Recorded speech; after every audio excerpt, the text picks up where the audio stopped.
si a alguien le hiciera falta una Biblia, si no trajiste tu Biblia, por favor pon tu mano en alto para que puedan prestarte una, los ujieres, y puedan al último tú regresarla. Si necesitas tu Biblia, por favor permanece tu mano en alto para que puedan prestarte una. Bien, bien, pues esta mañana el tema se llama Una familia con cosmovisión bíblica. Una familia con cosmovisión bíblica. Y yo quiero comentarle que estaba en mi plan, ¿no? Ahora sí que traigo un mensaje y Dios me lo cambió, ¿no? Como dicen. Pero me hubiera gustado empezar a hablar acerca de los roles en el matrimonio, el rol en la familia, la línea que tenemos, ¿no? En el hogar. Pero hay algo más que tenemos que mencionar y yo quiero hacerlo de la manera más sencilla, pero también pidiéndole a usted que abra el corazón y el entendimiento. Es algo que Dios puede hacer, ¿no? Pero usted hay una parte que le corresponde, que es el hecho de estar atento y presentarse abierto a la palabra para que Dios trabaje en usted. ¿Le parece bien si hacemos eso? Yo quiero que usted sepa que nadie me contó su vida ni usted conoce la mía. Es decir, no conocemos a profundidad, ¿no? Pero la palabra sí nos conoce. La palabra sabe y confiamos en que esta mañana pues el Señor nos va a hablar y el Señor va a enseñarnos. Así que le invito a que incline su rostro, vamos a orar y pedir dirección al Señor.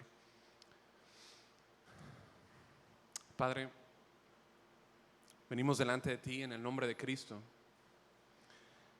agradecidos por tu obra en nosotros y por el privilegio que nos has dado al llamarnos. Tú nos has llamado, nos has salvado, pero nos has insertado, Señor, en tu familia. Nos has adoptado y antes éramos extranjeros, advenedizos, lejanos, pero hoy tú nos has hecho cercanos, Dios. Que la verdad de la familia bíblica, Señor, la familia, la iglesia, Señor, y las familias conformadas como institución tuya, Señor, sea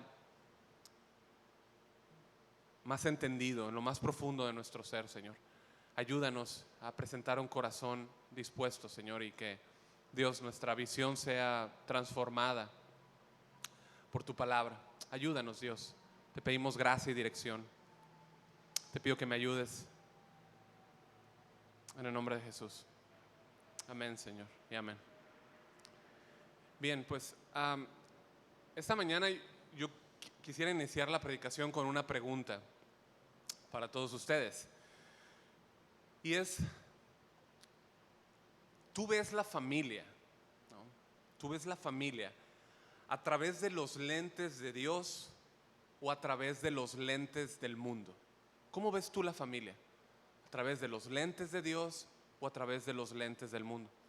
Es muy importante tu respuesta, ya que tu forma de respetar la familia, tu forma de valorar la familia será igualmente proporcional a los lentes con los que tú veas la familia. ¿Sí? Fíjense que hace un par de meses visité el consultorio, ¿no?, de un oftalmólogo.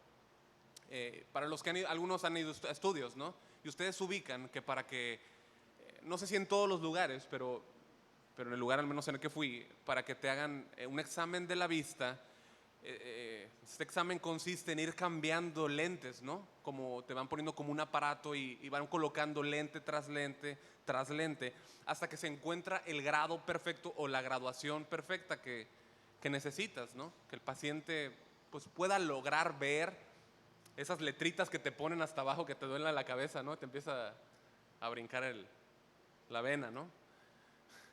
Entonces, esta mañana queremos hacer algo parecido. Yo deseo poner frente a nuestros ojos verdades bíblicas, una tras otra, como ese instrumento, ¿no?, que se coloca lente tras lente y que nos ayude a ver con claridad el diseño de Dios, ¿sí?, que Él hizo, que Él puso frente a nosotros, el diseño de la familia.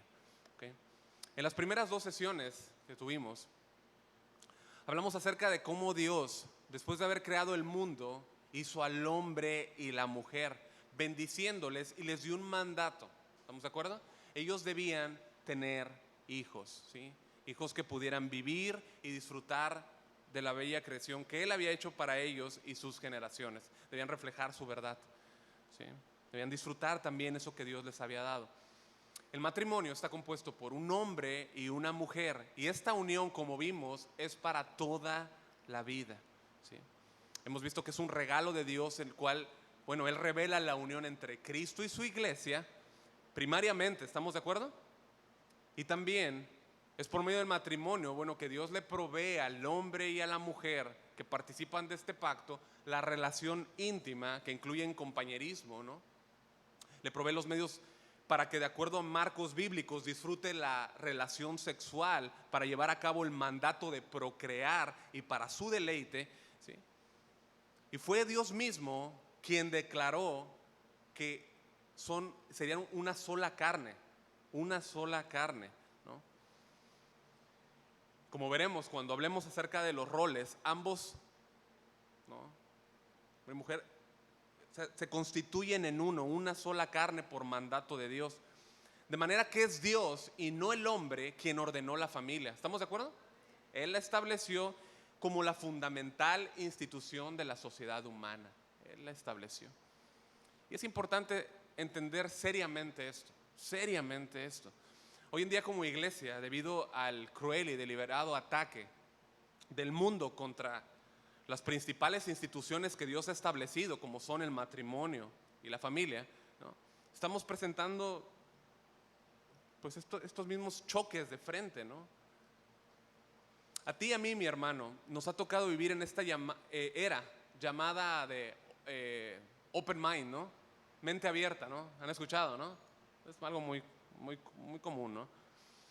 En donde se nos está exigiendo a todos por igual que abracemos todo tipo de ideas, todo tipo de creencias, todo tipo de autopercepciones de la gente, no importando lo descabelladas que estas sean, ¿no? Hace días vi un programa de radio que quizá algunos han visto, ¿no? Y yo vi un pedazo nada más, ¿no? Pero al entrevistador lo llama un hombre que se autopercibe como perro siberiano, ¿no? Y este hombre dice que deben de lidiar con él, ¿no? Este es un caso nada más, ¿no? ¿No? Y uno no sabe si reír o llorar, ¿no? Porque da risa, pero al mismo tiempo da tristeza. O sea, como el hombre que es creado a la imagen y la semejanza de Dios se percibe como perro siberiano, ¿no? O como jirafa, o como, no sé.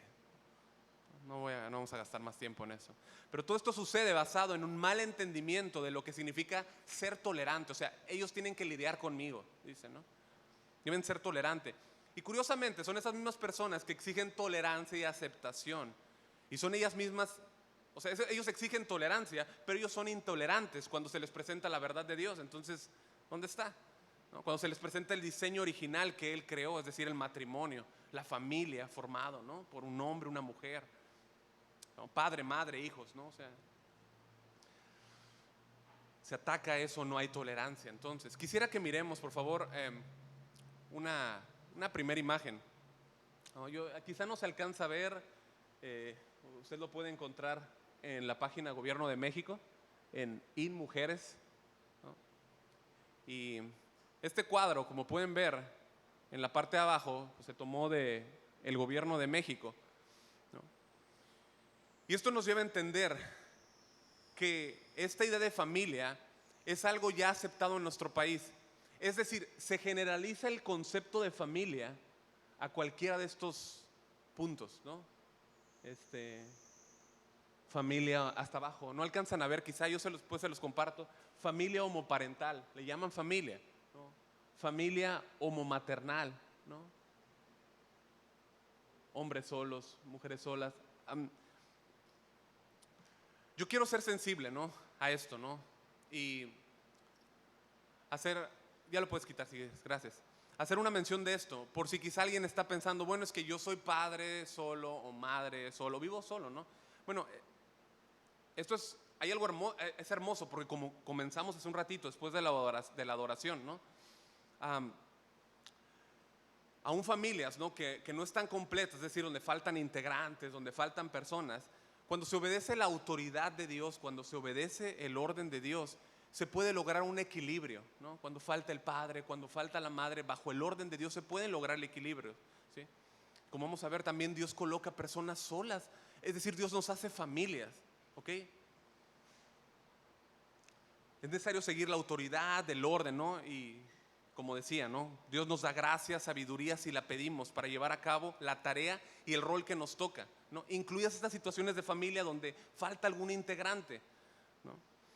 Dios está ahí, ¿no? Mejor dices, ¿sabes qué? Falta el padre, falta la madre. Si se sigue el orden de Dios, Dios está ahí. El punto al que voy es que hoy en día se le llama unión a cualquier cosa, ¿sí? A cualquier forma de pensar, ¿sí? Y ellos, el gobierno, ¿no? O sea, las personas que soportan todo esto van a intentar incansablemente que se reconozcan estos grupos como familia, ¿sí? Ya se están adaptando, modificando leyes. Ustedes tenemos que estar más despiertos a esto, ¿no? Porque tarde que temprano nosotros los que se nos llama retrógrados, ¿no? Fundamentalistas, enemigos del progreso, al menos así se nos llama, vamos a tener que aceptar, no aprobar, quizá no aprobamos, pero sí aceptar estos cambios. Y la pregunta es si ellos van a aceptar que nosotros también tenemos el derecho de aceptación, ¿no? Es decir, que también merecemos ese respeto, ¿no? A nuestra creencia del diseño divino original. La respuesta es que no, ¿verdad? Ahora, yo no quiero ser negativo, ¿sí? La Biblia nos dice que las cosas irán de mal en peor, ¿sí? La maldad aumentará y es necesario que todo esto suceda antes de la venida del Señor. Y por ello tu trabajo y mi trabajo es orar, como nos dice el apóstol Pablo en 1 Timoteo 2, por los gobernantes, por las autoridades. Es lo que hacemos los miércoles, ¿no? ¿Para qué? Para que podamos vivir en paz y tranquilos. Iglesia, nuestro Dios sigue escuchando nuestras oraciones. Amén. Él siempre escucha nuestras oraciones y Él puede hacer modificaciones. Quisiera nada más que pongas la imagen 2 y 3, por favor, ¿no? Pero como dijimos esta mañana, el deseo de Dios es que a través de los lentes de la palabra podamos ver que el diseño original de la familia existe en un perfecto orden. En un perfecto orden, ¿no? Fue establecido por Dios para su gloria y para bendición de la familia, ¿sí? Mucho de esta otra imagen, ¿no? Lo vamos a ver en las siguientes reuniones, ¿no? Y hoy veremos parte de ello. Hablaremos acerca de los roles, todo bajo el orden, cómo cuando es colocado bajo el orden hay una bendición de parte de Dios. Pero ¿qué sucede cuando la familia sale del orden divino? Ahí es donde quiero centrarme hoy. Yo como pastor tengo una preocupación por las familias en este lugar, porque me toca atender algunos asuntos, recibir algunas llamadas, atender algunas cuestiones. Y fíjese que casi en todas ellas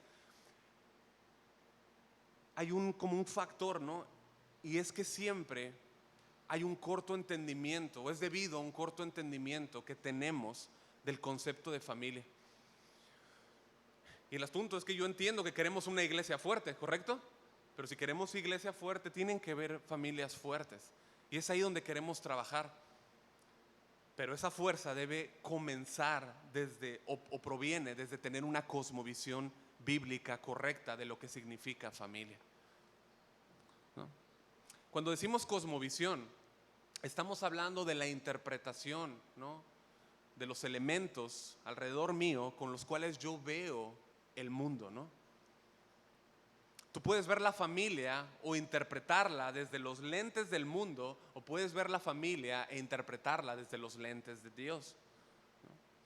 Según la Real Academia de la Lengua Española, en sus muchas definiciones, familia, solamente 3, lo definen como grupo de personas emparentadas entre sí que viven juntas, conjunto de ascendientes o descendientes colaterales y afines de un linaje. Y en tercero dice hijos o descendencia. Ustedes pueden revisarlo en un diccionario. Habitat México es una organización en el país que se dedica a proveer viviendas, ¿no?, dignas a las personas, ¿no? Está en nuestro país. Y en una de sus secciones dice que la familia es la célula principal de la sociedad. Es donde se aprenden los valores y la práctica de estos constituye la base para el desarrollo y el progreso de la sociedad.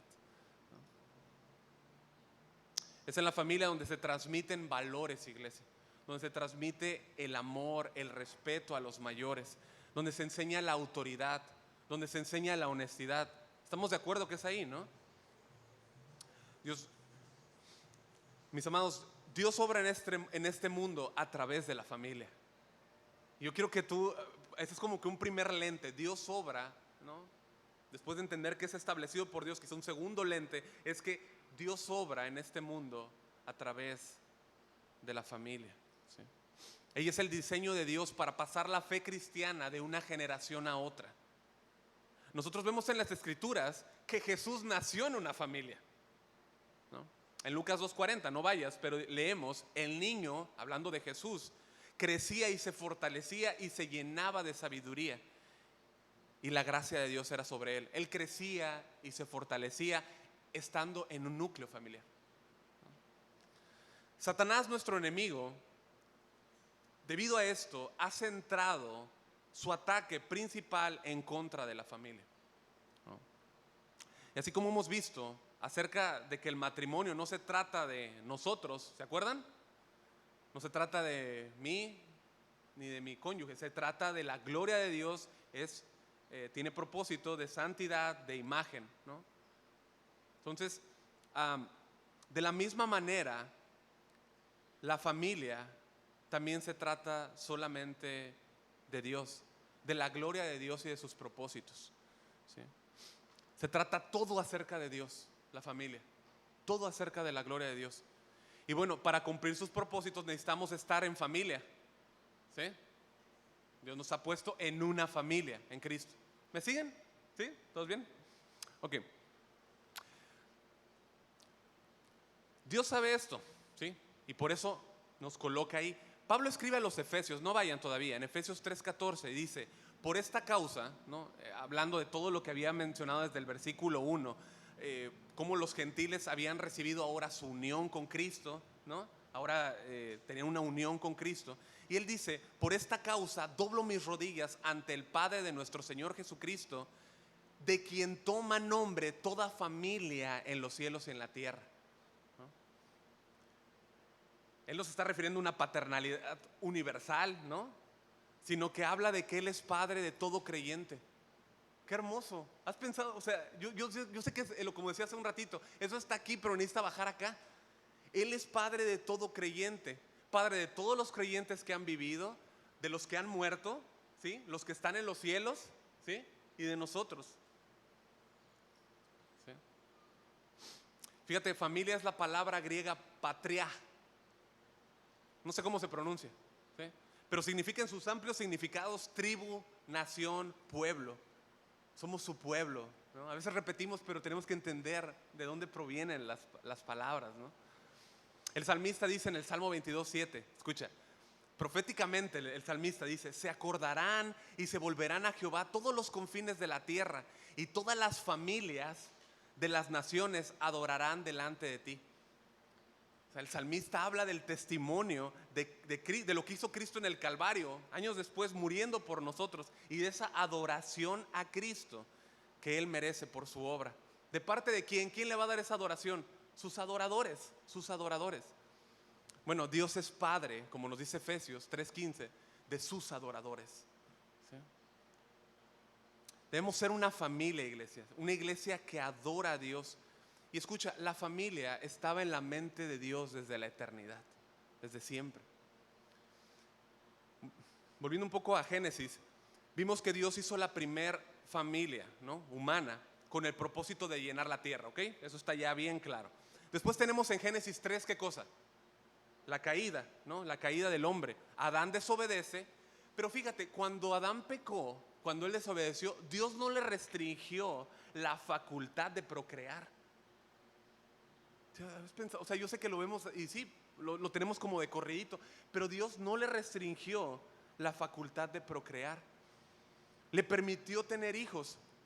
En Génesis 5:3. De hecho, si quieres ir para que vayas ahí calentando, ¿no? Es Génesis 5:3. Yo se lo voy a leer en la Biblia de las Américas. Génesis 5:3 dice: cuando Adán había vivido 130 años, engendró un hijo a su semejanza, conforme a su imagen. ¿Qué te brinca ahí? Lo tienes, ¿no? Porque si notas tú, en el capítulo 1, versículo 26, Dios hizo a Adán conforme a su imagen, ¿no? Lo hizo conforme a su semejanza para que fuera su hijo, ¿no? De hecho, cuando Lucas da la genealogía de Jesús, allá en Lucas 3, dice, en Lucas 3:38, dice: Enos, hijo de Set, hijo de Adán, hijo de Dios, ¿no? Bueno, cuando Adán ahora engendra a sus hijos, lo hace a imagen suya. Lee 5:3, ¿no? Dice que ahora él engendró un hijo a su semejanza. Ahora fue a su semejanza, ¿sí? Ya era la imagen de Adán, una imagen distorsionada de la imagen de Dios. El pecado había entrado, ¿sí? Esa imagen había sido arruinada por el pecado. Bueno, Cristo viene a volver a colocar todo en un orden, como con esos lentes, ¿no? Esa imagen que se ha visto distorsionada. Aún así, yo quiero que notes, ¿no? Y remarco, aún después Adán de haber pecado, Dios no le quitó la facultad de procrear. Jamás, ¿sí? Nada arruina los planes de Dios, y Él sabe que la familia debía ser perpetuada, ¿sí? Esa familia que iba a perpetuar no solamente el nombre de familia, pero iba a perpetuar lo primario, el nombre de Dios, ¿sí? Pasando los padres a los hijos el conocimiento de quién es Dios. Ya vamos a hablar de eso cuando estemos ahí en el rol de los padres en Efesios.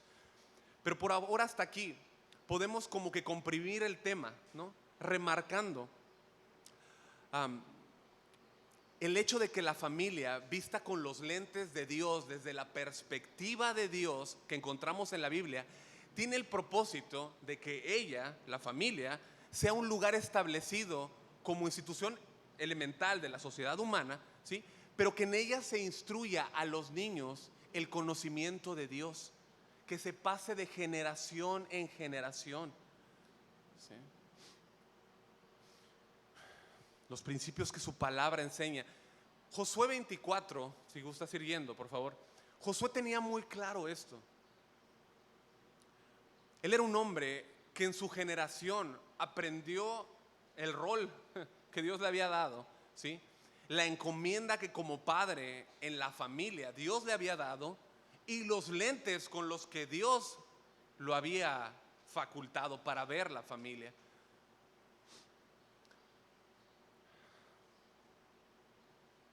Él usa esa encomienda como padre, viendo a través de los lentes de Dios. Josué, en los versículos anteriores, si ustedes lo leen en casa, ¿no? Es un texto muy conocido, Josué 24, 14 y 15, ¿no? Pero en los versículos anteriores, él lo que hace es que, pues como Esteban, ¿no? Cuando vemos allá en Hechos, ¿no? Cómo trae a memoria toda la fidelidad de Dios, ¿no? Antes de ser apedreado. Josué trae de la misma manera la fidelidad de Dios. Ahorita usted nos estaba ministrando acerca de la fidelidad de Dios, ¿no? Su gracia, ¿no? Y él trae la historia de Israel. Comienza por Taré, papá de Abraham, ¿no? Luego menciona a Abraham. Abraham era un hacedor de ídolos, pagano, ¿no? Hacía ídolos. Y después de llamarlo, vemos una nueva historia. Ahora él tiene hijos y enseña a Isaac y a Jacob del conocimiento de Dios, ¿no? Estoy tratando de resumir esos versículos. Después Israel entra en Egipto y le recuerda a los oyentes, ¿no? Josué, de la poderosa salvación que Dios tuvo con ellos al rescatarlos, al liberarlos, al llevarlos en su peregrinaje por el desierto e introducirlos a Canaán y darle la victoria sobre reyes. ¿Sí?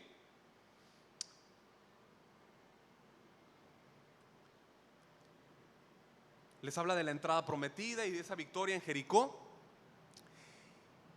Y esas familias, ¿sí?, pues debían haber hablado a sus hijos y transmitido la fidelidad de Dios. Eso es lo que Él les está diciendo. O sea, se habían volcado, había una idolatría, ¿sí?, en vez de reconocer la fidelidad de Dios. Y fíjate cómo se ve un hombre que tiene, en este caso varón, no estoy hablando del varón, pero cómo tiene el enfoque y los lentes de la familia, ¿no? Dice, ahora pues temed a Jehová y servidle con integridad y en verdad. Quitad de entre vosotros los dioses a los cuales sirvieron vuestros padres al otro lado del río y en Egipto, y servid a Jehová. O sea, era momento de adorar, era un momento de agradecer a Dios por todas las cosas que Él había hecho en todo su peregrinaje. Muchas veces como iglesia olvidamos lo que Dios hace, ¿no? Cómo Él les dio la tierra, les dio la conquista de Canaán. Y aquí una pausa, ¿no? O sea, pregunta, ¿no? ¿Tú como padre le enseñas a tu hijo a ser agradecido? Aquí Josué está tomando una postura pues paternal en ese sentido con la nación de Israel, ¿no? Pero ya trasladándolo a nosotros como familia, ¿tú le enseñas a tus hijos desde ahorita a ser agradecidos? ¿No? ¿Les cuentas lo que Dios hizo por ti en Cristo? ¿O a través de tu vida piensan que siempre has sido cristiano? ¿No? ¿Eres un adorador agradecido que trae adoración a Dios por haberte salvado y por haberte introducido en su familia? Tus hijos pueden ver esa gratitud, pueden ver no un padre perfecto, no una madre perfecta, pero sí un hombre, una mujer en gratitud, ¿no? Josué los estaba animando, ¿no?, con ese ejemplo paternal, como decía, a dejar la idolatría y a servir a Dios. Él deseaba que las familias sirvieran a Dios y que vieran con los lentes correctos. Mira a Josué cómo se ve, ¿no? Cómo se ve este hombre con sus lentes, su vista bien correcta. Dice, y si mal os parece servir a Jehová, escogeos, di escogeos, ¿sí? Escogeos hoy a quien sirváis. Si a los dioses a quienes sirvieron vuestros padres, pues no estuvieron al otro lado del río, o a los dioses de los amorreos en cuya tierra habitáis. O sea, escojan ustedes. Pero escucha cuál es la decisión de él como líder, ¿sí? Un líder con la visión correcta. Pero yo y mi casa serviremos a Jehová. Yo y mi casa serviremos a Jehová. Esta decisión de Josué ha inspirado a generaciones de creyentes, a miles de generaciones de creyentes, a confiar en Dios, a servirle en obediencia. Ahora, suena bien, ¿no? Y nos inspira y nos fortalece, ¿sí o no? Pero mantener una familia bajo el orden divino no es fácil. ¿O cuántos pueden decir que está bien fácil? No, eso es algo que hace Dios, ¿no? Pero como decíamos, hay una parte que a nosotros nos toca. Es imposible que una familia permanezca bajo un orden divino sin la ayuda de Dios, ¿sí? Como padres necesitamos constantemente la ayuda del Espíritu Santo, constantemente. No el domingo, no 2 veces a la semana, toda la semana. Sed llenos del Espíritu Santo, nos dice Pablo. Dios nos está llamando a su palabra a escoger hoy a quién vamos a servir como familia, como líderes, en el rol que nos toca, ¿no? Yo necesito hablar de esto, ¿no? ¿Con qué lentes vamos a mirar? Y esta mañana, en base a lo que nos dice Josué, ¿no?, pues el servicio a Dios, o sea, ¿cómo estamos viendo el servicio a Dios? Escucha, tú dices, bueno, es que quizá yo no estoy sirviendo en la iglesia, quizá yo no tengo un ministerio. Escucha, Dios te ha colocado en una familia, sirve en la familia donde estás. Y esto te das cuenta que abarca padres, el padre, la madre o el hijo, ¿sí? Hay un servicio a Dios. ¿Recuerdas que yo te dije al principio que la forma con la que tú ves la familia, es decir, si la respetas o la irrespetas, ¿no?, si la valoras o la desprecias, depende de los ojos con la que tú la estás viendo, ¿sí? ¿Cómo estás viendo a la familia? Si la estás viendo como el mundo o como Dios la ve, con los ojos, los lentes de Dios. Y los lentes de Dios los encontramos en su palabra. Es ahí donde los vemos. ¿Sí? Ahora, si tú ves la familia con los lentes de Dios, esto va a presentar ataques, sí o sí. Si tú ves la familia con los lentes de Dios, esto va a presentar ataques. Vas a tener ataques. Pero fíjate, esos mismos lentes que tú te pones, ¿no? De manera ilustrativa, ¿no? Cuando tú lees la palabra, quitas los lentes difuminados, borrosos del mundo, te pones los lentes de Dios. Bueno, tú al mismo tiempo recibes una perspectiva más amplia y bíblica de que aún en esa batalla que tú vas a tener, Dios está en el trono. Tú recibes en ese momento que Dios está ahí y que nada se mueve sin su voluntad, aún en los conflictos que te puede ocasionar ponerte los lentes de Dios. ¿Sí? De modo que yo no solamente debo tener una perspectiva o una visión bíblica, sino que debo también tener una actitud bíblica que se desprende del conocimiento que yo recibo en su palabra. Hay una anécdota que cuenta que durante la Segunda Guerra Mundial, el general estadounidense Creighton Abrams se encontró a sí mismo y a sus tropas rodeados por todas partes, ¿sí? Y se cuenta que tenía un carácter muy optimista. Bueno, con ese carácter optimista que lo definía, ¿no? Se notaba mucho en él. Le dice a sus oficiales: por primera vez en la historia de esta campaña, ahora estamos en condiciones de atacar al enemigo en cualquier dirección. ¿No? Dices, bueno, esto nos deja ver que teniendo una cosmovisión correcta, ¿no? E impulsada por una realidad diferente a la que están viendo mis ojos, puedo ver las cosas diferentes, ¿sí? O sea, ahora tengo esta forma de trabajar con mi familia, tengo forma de hacer esto, ¿no?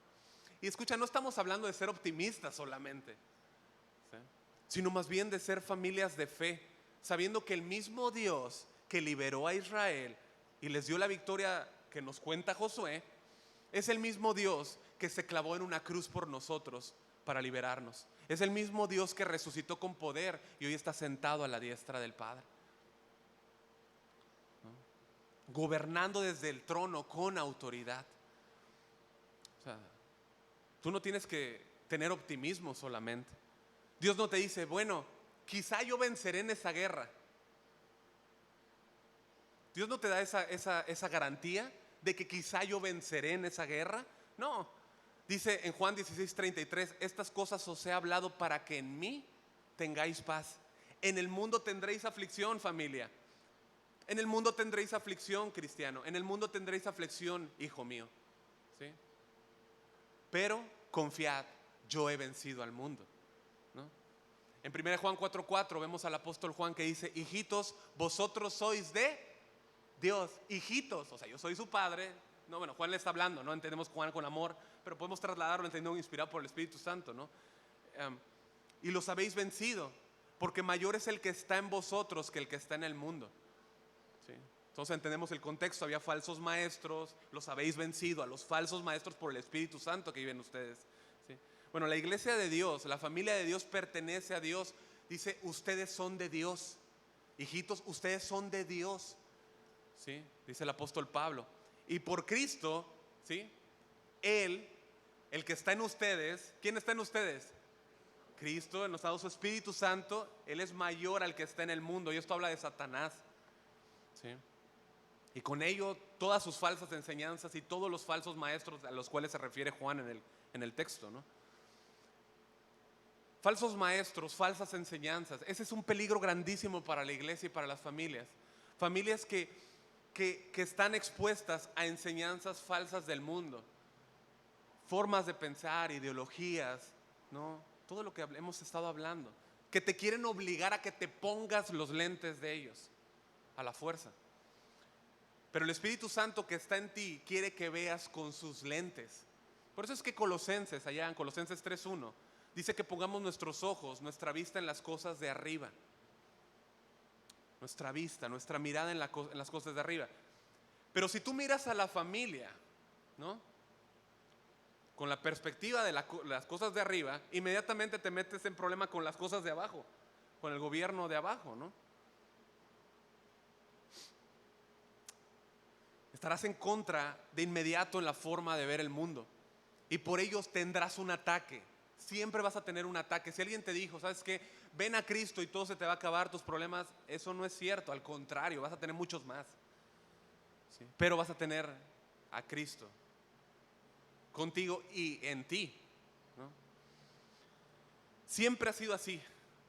La familia cristiana siempre ha presentado problemas, no solo en este siglo, sino en el primer siglo. Los primeros cristianos presentaron problemas, pero no solo en el primer siglo. La iglesia siempre ha presentado problemas desde el huerto del Adán, del huerto del Edén, perdón, con Adán, ¿no? O sea, ¿qué fue lo que hizo Satanás? Satanás puso a los hombres en contra de Dios, el ataque, ¿no?, a la familia. Años después, la familia sufre otro golpe, ¿sí?, donde un hermano mata a otro hermano por tener celos. Y de ahí podemos hablar de muchísimos casos que la Escritura nos da. Bueno, hoy en día no es diferente. El enemigo siempre buscará un lugar, buscará dónde esconderse, ¿sí?, para tomar una posición de influencia en el mundo y hacer daño a la familia. Desde ahí se colocará y pondrá en marcha toda su influencia. Él es el príncipe de este mundo, ¿sí?, para atacar primariamente el diseño de Dios en la familia, ¿sí? Uno de los lugares estratégicos, en los que Él se esconde, y no que se esconda, sino que usa esa posición, se mete ahí para usarla, es, en orden de dañar la familia, es en la falsamente llamada libertad de elección sexual o liberalismo, o como se le llama, ¿no? Pero específicamente hablando de la sexualidad, ¿no? O sea, se le hace creer al mundo que pueden vivir una sexualidad como ellos quieran, ¿no? Como hemos dicho antes, la gente que está de acuerdo con todas las ideologías de género y los movimientos LGBTQ+, ¿no?, proclama a los cuatro vientos que es libre, cuando en realidad está cargando una de esas bolas. ¿Has visto esos presos con una bola? ¿Sí? Que de hecho se le llama Blackberry ahí para los que quieran investigar, ¿no? Dice que es libre, cuando en verdad es esclava, es desobediente, ¿sí?, en su pecado. Pablo dice en Tito 3:3, ¿no?, que le está hablando y le dice Pablo, o sea, cómo es el hombre natural antes de venir al Señor, y le dice que todos nosotros, porque Pablo se incluye, todos nosotros, dice, en Tito dice, todos éramos necios, desobedientes, extraviados, esclavos de deleites y placeres diversos, viviendo en malicia y envidia, aborrecibles y odiándonos unos a otros. Fíjate que a mí me llamó la atención donde dice ahí la palabra malicia, y es la palabra, que no sé cómo se pronuncia, kakia, ¿no? Y habla de depravación, habla de que éramos esclavos de malos hábitos, atados a una vida y a una mente perversa, depravada, torcida, ¿no? Éramos esclavos de esos malos hábitos, teníamos una mente apresada en el pecado. Ayer estaba viendo una noticia y yo necesito revisarla bien, ¿no? No sé si ustedes saben, está en muchas páginas del país, está en muchos periódicos, pero en Aguascalientes, ¿ya lo escuché? ¿Sí? ¿A alguien le suena? En Aguascalientes se acaba de celebrar el primer, yo no voy a llamar, perdón, pero no puedo llamar eso matrimonio. O sea, por lo que estoy aprendiendo en esta serie, yo no puedo llamar, y por lo que estamos aprendiendo, ¿de acuerdo?, a eso matrimonio. No es matrimonio, es una unión y le llaman, pero ellos le llaman matrimonio poliamoroso, ¿no? Es decir, un matrimonio múltiple, ¿no? O sea, 3 hombres se casaron y están ahí de la mano saltando, ¿no? Y eso ya está aquí, yo lo he visto en Nueva York, ahora ya está aquí, ¿no? Y hay invitados celebrando y festejando, pretendiendo como si fuera una boda, pues, común, ¿no? Pero tú lo que puedes ver es que celebran a ellos, pero tú lo que transmite es que están celebrando con soberbia lo que han logrado o han hecho, ¿no? Y esto yo no quiero que se malentienda, o sea, una supuesta unión homosexual vive en la misma condenación que un matrimonio entre un hombre y una mujer, o un matrimonio tradicional, como le llaman, ¿no? Que está en condenación, que vive en incredulidad, ¿sí? O sea, me refiero a la misma posición de condenación. Quiero que eso se entienda, ¿ok?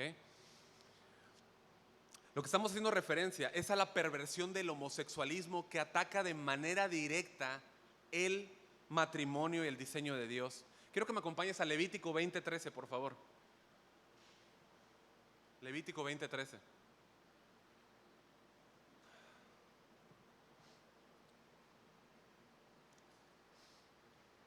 Y la razón por la que quiero que veas esto es porque cuando tú tengas que abordar un tema y predicarlo con mansedumbre, ¿sí? Que lo hagas, Pablo usa un término allá, ¿no? Hablándole a Timoteo, que hable con gentileza, con ternura, o sea, con cuidado, ¿sí? Por si Dios les concede el arrepentimiento, ¿sí? Pero cuando tengas que hablar de ello, tú sepas a qué citas ir y por qué es lo que dice Dios. Esto no lo está diciendo el hermano tal o la hermana tal, lo está diciendo Dios. Levítico 20:13 dice, por si alguien lo quiere marcar, dice: si alguno se acuesta con varón como los que se acuestan con mujer, los dos han cometido abominación. Ciertamente han de morir, su culpa de sangre sea sobre ellos. Bueno, pastor, pero es que yo eso entiendo que nadie en este lugar va a decir eso. Eso entiendo, y si hubiera algo podemos platicarlo, ¿no? Pero si ustedes llegan a enfrentarse a alguien que les dice: oye, pero eso no está en el Nuevo Testamento. Claro que está en el Nuevo Testamento, ¿sí? No, anótalo, por favor, no vamos a ir, ¿no? Romanos 1:27, ¿sí? Pablo dice, hablando de la universalidad del pecado, ¿sí? Los primeros capítulos, y dice en el 1:27, y de la misma manera que, hablando de las mujeres lesbianas, dice: también los hombres, abandonando el uso natural de la mujer, se encendieron en lujuria unos con otros, cometiendo hechos vergonzosos, hombres con hombres, y también recibiendo en sí mismos el castigo correspondiente a su extravío. Primera de Corintios 6:9 también lo menciona. Y si te encuentras con alguien que te dice, nadie aquí, ¿verdad?, pero que Jesús nunca habló del homosexualismo. ¿Jesús habló o no habló del homosexualismo? Bueno, tú no vas a encontrar en la Biblia algo como esto específicamente de palabra de Jesús, ¿cierto? Pero sí habló del homosexualismo. Si alguien habló del homosexualismo fue Jesús, y de hecho lo mencionó hace 2 domingos. Lo mencionó hace 2 domingos. Pero pastor, hablamos del divorcio. Por supuesto. Hablamos del alto valor del matrimonio, ¿se acuerdan? ¿Sí se acuerdan? Bueno, él habló del matrimonio. En Mateo 5 y Mateo 19, él habla del matrimonio. Pero ¿qué es lo que hizo Jesús? ¿No lanzó una línea hasta el Génesis? ¿Sí o no? Él lanzó una línea hasta el Génesis diciendo que que Dios estableció el matrimonio, que Él los hizo varón y hembra, ¿no? Los hizo una sola carne, ¿correcto? Entonces ahí está, o sea, nosotros vemos que solamente es Dios quien puede definir el matrimonio, ¿sí?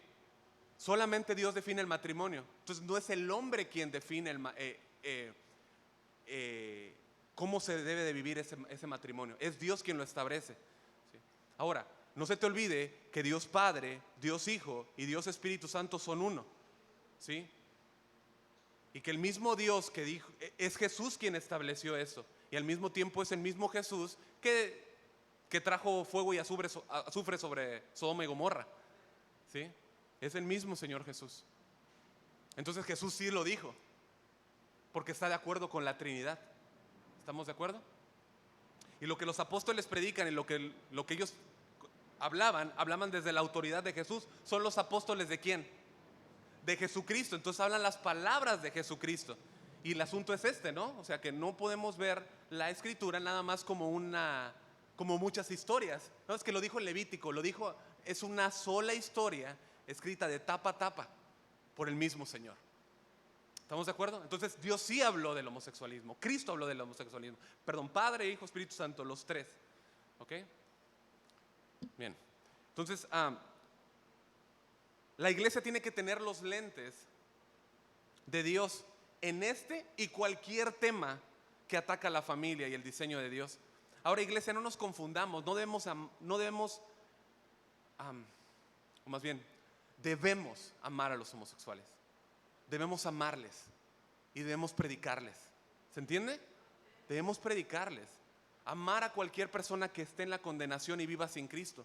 Porque nosotros, como leímos allá en Tito, también estábamos en cautividad en nuestro pecado. ¿O quién es mejor aquí? ¿No? Pero dice que vivíamos en esa cautividad, pero cuando se manifestó la bondad de Dios nuestro Salvador y su amor para con los hombres, nos salvó, no por obras de justicia que nosotros hubiéramos hecho, sino por su misericordia y por el lavamiento de la regeneración y la renovación en el Espíritu Santo. Fue solo ahí, mis amados, fue solamente ahí cuando el Espíritu de Dios nos hizo nacer de nuevo por la palabra y produjo en nosotros una transformación asombrosa en nuestro interior, cambiando nuestro corazón, y con ello nos cambió los lentes. Qué tremendo, ¿te das cuenta en qué momento pasó? A ver, ¿quién me podría definir aquí todo lo que pasó en ese momento? No, es que yo creo que teológicamente me lo puedes explicar, pero o sea, ¿cómo en ese momento todo nos fue cambiado y ahora tenemos lentes nuevos para ver a Cristo? ¿Sí?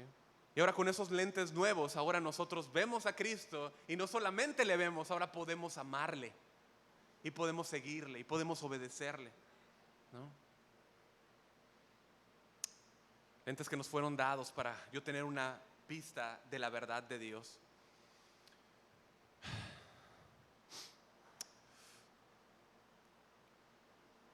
¿Qué tengo que hacer? ¿Qué tengo que hacer para tener una vista de Dios? Colosenses 3.1, lo mencionas un ratito, pero vamos al texto. Vamos a meternos un ratito en ese texto. Colosenses 3.1, por favor. ¿Cómo procuro tener una vista correcta? ¿Cómo procuro tener una vista correcta, bíblica, delante de Dios? Vamos a leer del versículo 1 al 7, vamos a ir parando. Es el apóstol Pablo a los colosenses. Si alguien lo está buscando y no lo encuentra, tú puedes ayudarle para que pueda llegar más rápido. Colosenses 3.1 dice: si pues habéis resucitado con Cristo. ¿Sí? Esto no es como como algo, como si fuera una duda. Si has resucitado, no es algo argumental. Es como si leyeras: puesto que has resucitado con Cristo, ¿sí? Buscad. ¿Quién debe buscar? Nosotros, ¿no? Tú y yo. Ese es el verbo seteo, para los que anotan, y significa preguntar, preocuparse, procurar, querer, requerir, buscar, demandar, ir. Bueno, ¿qué es lo que tú y yo, debido a que hemos resucitado con Cristo, debemos procurar? ¿Qué cosa? El texto: las cosas de arriba, donde está Cristo sentado a la diestra de Dios. Pero, bueno, ¿cuáles son las cosas de arriba? Cuestión de tiempo, no vamos ahí, pero en sustancia se refiere a lo que está hablando Pablo en el capítulo 1. Quizá muy pronto podamos entrar a la carta de Colosenses, ¿sí? Pero habla de su oración por el conocimiento de la voluntad de Dios, por la sabiduría de Dios. Tú puedes ver ahí en los primeros versículos: por entendimiento espiritual, versículo 11, por la fortaleza poderosa en el Dios glorioso que tenemos. Capítulo 1, versículo 11, ahí lo menciona acerca de este poder. Ahora, yo tengo una pregunta. ¿Tú te puedes imaginar lo que podrían ser nuestras familias? ¿Sí? Y por ende la iglesia, una iglesia bañada en oración, por miembros que oran de esta manera, buscando con diligencia estas cosas. Iglesia, no quiero ser triunfalista, tengo fe en lo que Dios nos dice. Su brazo no se ha cortado, iglesia. Él sigue siendo el mismo Dios por siempre, como nos decía Uziel. Pero yo te pregunto, ¿crees que muchos de nuestros problemas se solucionarían como familias? Claro que sí, por supuesto. Y si Dios permite que pasemos por cosas, porque vamos a pasar, también nos va a dar su fuerza, como nos dice el versículo 11. Nos va a dar el poder para atravesar por ello. El entendimiento espiritual para que sea lo que sea que estés pasando, por doloroso y difícil y conflictivo que sea, tengas un entendimiento espiritual de que Dios está obrando en tu situación. Que lo que sea que estás pasando, lo estás pasando tomado de su mano. Pablo dice, versículo 2, poned la mira en las cosas de arriba, no en las de la tierra. O sea, Pablo no solamente les llama a buscar, ¿sí?, sino que les habla a que pongan su mente en. Es poner la mente en o pensar en. Nuevamente, ¿ustedes creen que un factor por el que se salen las cosas del orden divino en nuestras familias es porque tenemos la mente en otras cosas? Sí, ¿no? Sí, claro que sí. Quitándonos los lentes de la piedad, quitándonos los lentes de la meditación de la palabra, quitándonos los lentes del estudio bíblico y poniéndonos los lentes del mundo. Porque habéis muerto, versículo 3, y vuestra vida está escondida con Cristo en Dios. O sea, morimos una vez en el pasado, ¿sí? No, morimos una vez en el pasado, debido a la obra de Cristo, ¿sí? Y bueno, debido a nuestra identificación con Cristo, ahora Dios quiere que nosotros nos consideremos así, muertos. ¿Sí?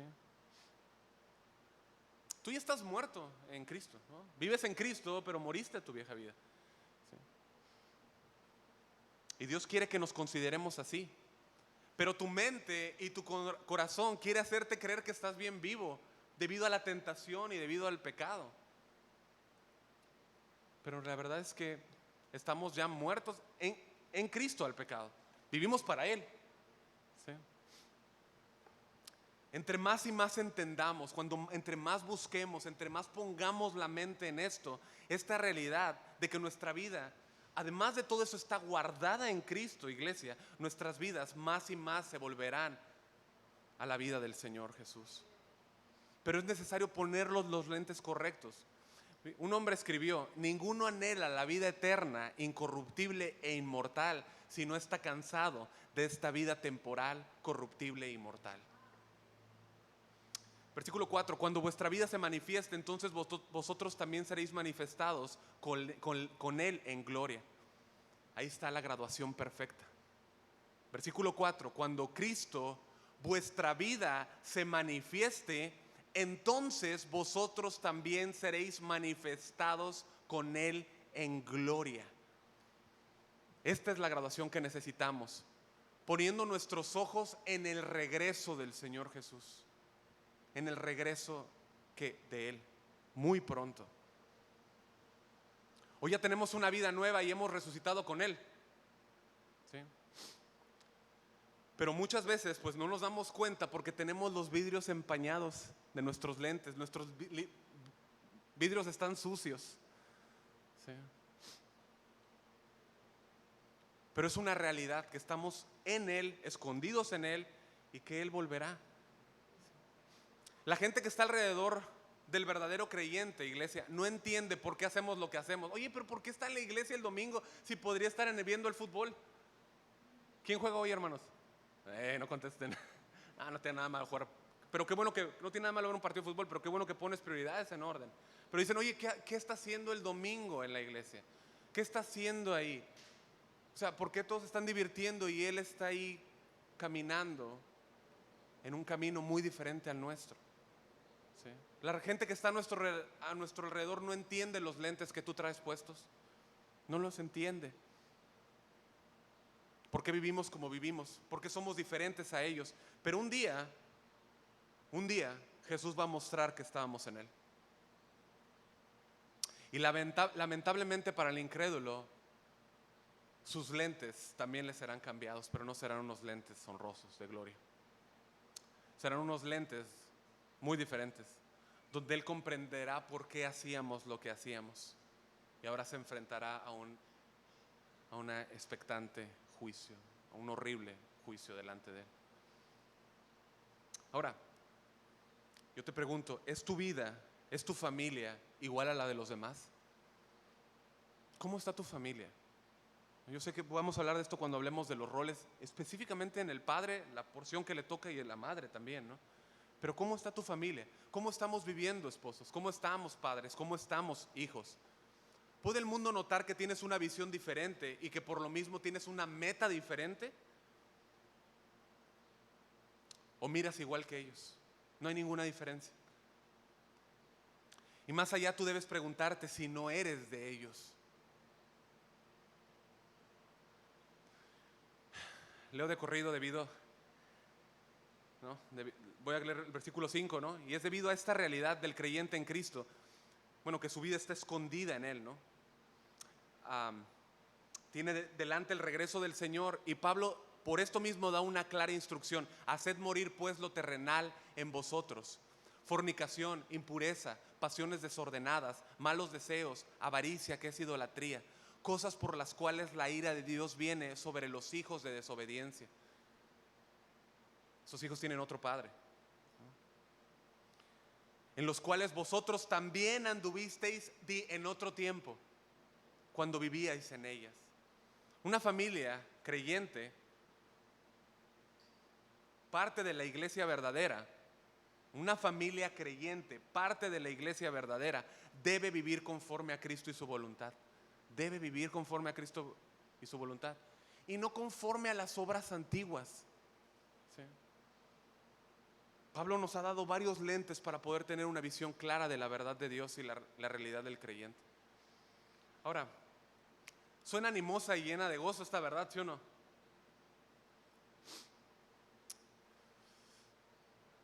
Pero es igualmente verdadero que Satanás va a tratar por todos los medios de atacar tu mente, saliendo de aquí, en cuanto cruces esa puerta. Es más, si no lo está haciendo ahorita, tratando de atacar tu mente, usando cualquier medio, ofreciéndote lentes que te hacen ver una realidad alterna, o una ilusión alterna, porque no es realidad, ¿no? Como esos lentes que se están usando para el metaverso, ¿no? Podría parecer todo real, pero no es real, es ilusión. Así es como hacen render los arquitectos hoy en día, ¿no? Les ponen lentes y es impresionante, ¿no? Ven de algo que todavía que no está ahí. Bueno, esa es la ilusión de Satanás, hacer creer algo que no existe. Sí. Mismo que pasó en Génesis en el Edén, mismo que pasa hoy. Sí. Seréis como dioses, ¿no? Solo quiero tocar un punto adicional, y es el ataque a los miembros de la familia por separado. Por separado. Miembros que están viendo de una manera errónea, que se les han empañado sus vidrios o están usando otros lentes del mundo. Sí. Ataque por medio de envolverlos en adicciones, en hábitos que arrastran a la familia a salir del orden divino. ¿Sí? Pero la meta final es llevarlos al desastre. Al desastre. Yo lo he visto muchas veces, iglesia: hogares hechos pedazos, familias separadas, desesperadas, gente cercana a mí en la cárcel, gente cercana a mí muerta, ya fallecida, ministerios derrumbados, matrimonios en bancarrota, etcétera, etcétera, etcétera. Y esto porque dejaron introducir al hogar pequeñas adicciones. Y yo sé que al escuchar en esto pensamos inmediatamente en alcohol y drogas, ¿no? Alcohol y drogas, que sí lo incluye, ¿sí? Pero no lo es todo. Hay gente que vive adicta a la pornografía.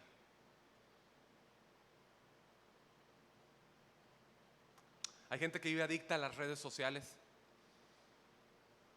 Hay gente que vive adicta al juego. Hay gente que vive adicta a Netflix.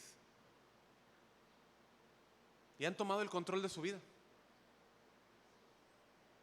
Dejaron entrar amistades peligrosas y hoy ya no puedes escapar de alguna relación fuera del matrimonio, o incluso sin estar casados, ¿no? Una relación que siempre está tirando de la cuerda, tirando de la cuerda, más cada día a llevarte hacia el peligro, a caer en un asunto sexual, o llevándote a cometer algún delito. Empezó sutil, poco a poco, y cada lente de la verdad de Dios fue ¡pum!, sacado, y fue metido uno del mundo. Y hoy la familia, o un miembro de la familia que quizá se dice cristiano, está fuera del orden divino. Es muy frustrante para mí, pero también es preocupante, y en verdad yo les amo, hermanos. En verdad yo les amo. Y no me tomen a mal lo que les voy a decir, pero es posible que como tu lente ya ha sido cada vez más borroso, ya no ves bien, empañado por el mundo, ahora tú ves a aquel miembro de la familia que está caminando hacia terreno peligroso. Y yo muchas veces quisiera decir, ¿qué estás haciendo? Preguntarte qué está pasando. Preguntarte si en verdad no estás viendo lo que está pasando. Pero quizá debería preguntarte a ti, preguntarme a mí, ¿cómo están nuestros propios lentes? ¿Tú y yo no estamos exentos a caer en alguna adicción? Uciel oraba hace un ratito pidiendo perdón al Señor por la soberbia, ¿no? O sea, ¿cuántas veces por esa misma soberbia es donde yo pienso, no, yo estoy bien, yo estoy tranquilo, con unos lentes completamente empañados, pero estoy bien? Tú y yo no estamos libres de caer en alguna adicción, de tener difuminada nuestra vista, sumergida en las cosas del mundo. Efesios 5:1 nos dice que debemos de andar como hijos de luz, ser imitadores de Dios como hijos amados. Eres hijo, ya estás en la familia de Dios, imita a Dios, imita a Dios.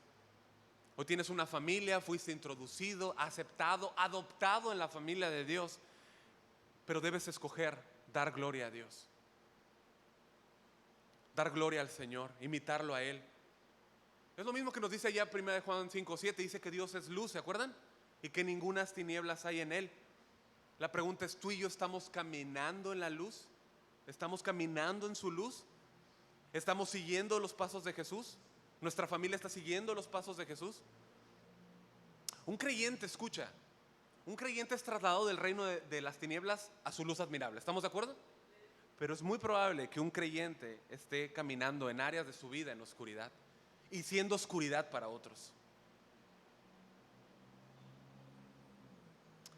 Más adelante el apóstol Pablo le dice a los Efesios, en Efesios 5:18, no os embriaguéis con vino en lo cual hay disolución, antes bien sed llenos del Espíritu Santo. Hoy no hay familias sobrias, ¿no? Está hablando del vino, yo entiendo, ¿no? Pero el problema del vino es que toma el control, ¿no? de la persona, ¿no? Lo desinhibe y entonces esa persona ya ahora es controlado por el vino. Y lo que Pablo le está diciendo es que sean llenos del Espíritu Santo. ¿Cómo está la familia? ¿Está siendo dirigida por el Espíritu Santo? Vamos a hablar, como les digo, de los roles en el hogar. Pero cada rol, cada uno, el del papá, el de la mamá, el de los hijos, el de los padres, el de los trabajadores, el de los amos, hablando en otras áreas, ¿no?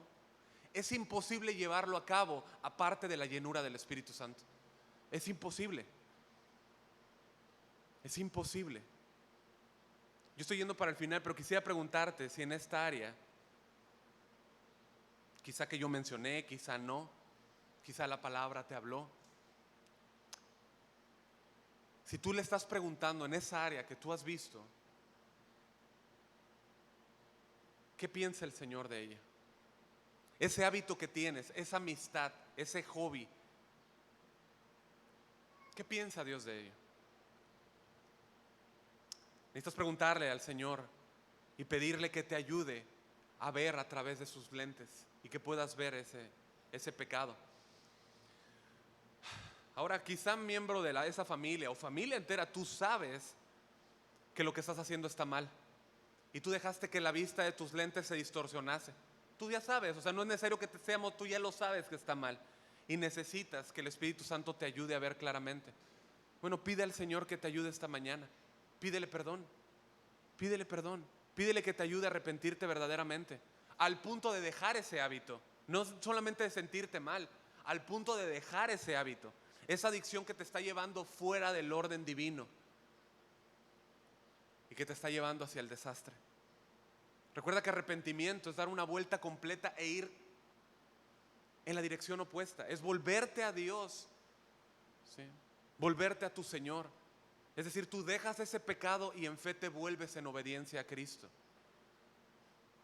Familia amada, es hora de escoger y de tomar determinaciones. ¿A quién vamos a servir?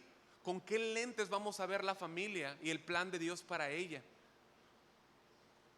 ¿Escogemos hoy en arrepentimiento y fe cimentar nuestro hogar en la roca que es Cristo? ¿no? Escogemos en el poder del Señor como Josué, que tú y yo como familia sirvamos al Señor. Iglesia, todo pecado es perdonado. Yo quiero pedirte que te pongas de pie, por favor. Voy a pedir al grupo de alabanza que pase. Todo pecado es perdonado. Eso nos dice Mateo 12:31. Pero escucha, debe ser confesado. Debe ser confesado. Debes ser confesado a Dios y debes apartarte de aquello que te aleja de Cristo y nubla tu vista. Escucha, el Padre quiere y puede siempre ayudarnos. Él siempre quiere y puede ayudarnos, siempre.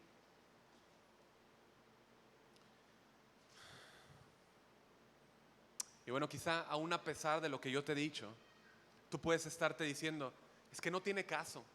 O sea, no tiene caso, no puedo con esto. Lo he intentado y no puedo. Llego a resoluciones y siempre regreso. Ya no tengo ganas. Estoy cansado. Oh, hermana, estoy cansada de lidiar con esto. Bueno, yo quiero animarte esta mañana, mi amado hermano, y que escuches el consejo de Dios. Y vamos a concluir con este texto y les pido que vayan a 1 de Pedro, capítulo 5, versículo 8. El apóstol Pedro, mientras la iglesia estaba siendo establecida, él estaba animándola. ¿Por qué? Porque estaban atravesando muchas pruebas, muchas aflicciones.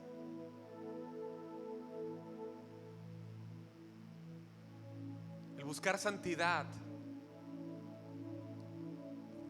muchas veces nos coloca, o siempre más bien nos va a colocar en dolor. ¿Por qué? Porque veo más mi pecado, veo más mi falta. Entre más me acerco a Cristo, más veo mi pecado, más veo esas manchas. Y sé que fueron perdonadas y lavadas en la cruz, pero eso causa aflicción en el corazón. ¿Es cierto?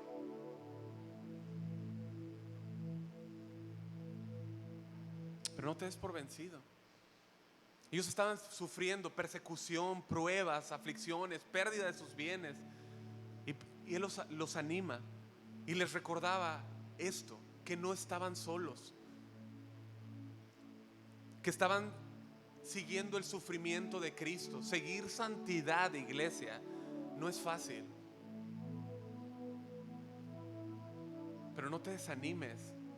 Sigue caminando y confiando en el poder de Dios.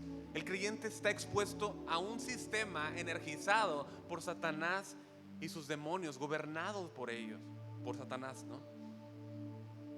Y Satanás va a hacer todo el mal que pueda a la iglesia y en las familias. A esto el apóstol Pedro, con el poder del Señor, les anima y nos anima a nosotros y nos advierte: sed sobrios y velad, porque vuestro adversario el diablo, como león rugiente, anda alrededor buscando a quien devorar, al cual resistid firmes en la fe, sabiendo que los mismos padecimientos se van cumpliendo en nuestros hermanos en todo el mundo. Un creyente no se puede relajar, tiene que estar atento, vigilante, sobrio, serio en su pensamiento. Debe adoptar una vista realista ante la vida. Y ese mismo lente le va a ayudar a ser fortalecido. Al considerar que su sufrimiento no solo lo sufre él, sino que hay otros hermanos también que lo sufren, pero que Dios está con él. Voltea a tu lado, mira a tu lado, en serio, con libertad. Voltea, o sea, es familia, somos familia. Bueno, tu hermano de lado está sufriendo cosas, quizá no iguales, pero está sufriendo cosas, buscando santidad. Muchas veces no estamos buscando nosotros santidad, pero Dios siempre está trabajando en nosotros. Siempre. Entre más resistimos, más doloroso es.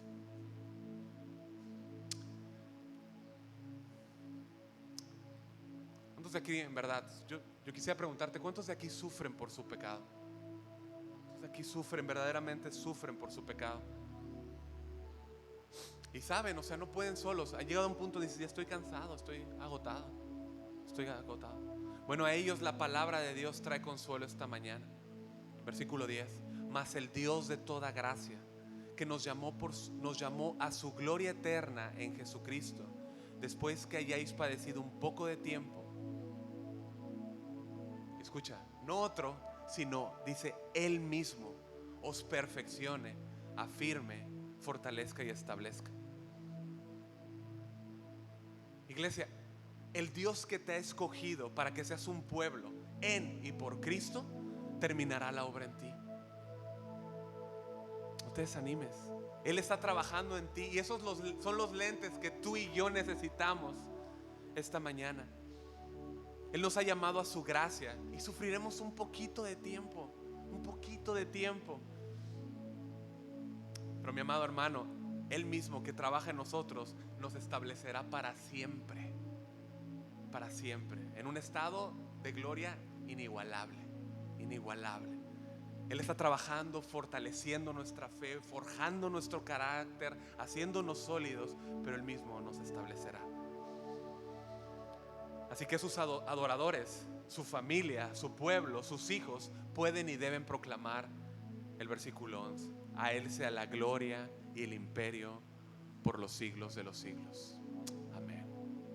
Te pido que puedas inclinar tu rostro y darle gracias al Señor. Y ese es el momento en el que tú puedes darle, pues, gracias, pero al mismo tiempo darle sinceridad, mostrarle sinceridad al Señor y abrir tu corazón con Él.